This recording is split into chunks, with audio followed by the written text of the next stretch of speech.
So guys আজকে আমরা নিয়ে চলে এসেছি একটা প্র্যাঙ্ক ভিডিও যেটা কিনা আমরা আমাদের উপর করছি না, করছি তোমাদের উপর। বলছি আকাশদীপ আছে?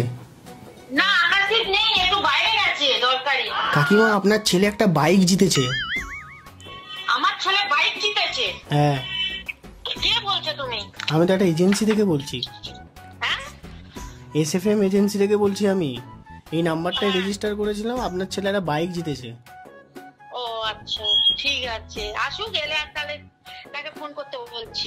আসলে মানে আমাদের এখনই আর্জেন্ট ছিল, আমরা সিলেকশন করছিলাম, তো আমরা ওটিপিটা পাঠাচ্ছি, আপনি শুধু রেজিস্টার করে দিন। কিভাবে কি করতে হবে? মানে আমরা একটা ওটিপি পাঠাবো, আপনাকে শুধু ওই 4টা কোড বলে দিতে হবে, বলার পর আপনি বলে দিলেন রেজিস্টার হয়ে যাবে, তাহলে ওর বাইকটা ওর বাড়িতে চলে আসবে। বাড়িতে চলে আসবে? টাকা পয়সা কিছু দিতে হবে? না না না, তো রেজিস্টার করে রেখেছিল আগে থেকে, তো মানে 10,000 টাকা অলরেডি দিয়ে রেখেছিল আমাদেরকে। ও 10,000 টাকা আপনার কি করে দেবে? ও কিছু করে না। হ্যাঁ হ্যাঁ একটা বললো, পলিটেকনিকের হ্যাঁ 10,000 টাকা দিয়েছিল, বললো আলমারি থেকে নিয়ে এসছে টাকাটা। ফালতু কথা কেন বলছো বাবা? না না ম্যাডাম, রাখো ফোনটা, রাখো। ফুল প্র্যাঙ্ক কলটা দেখার জন্য নিচে ক্লিক করো।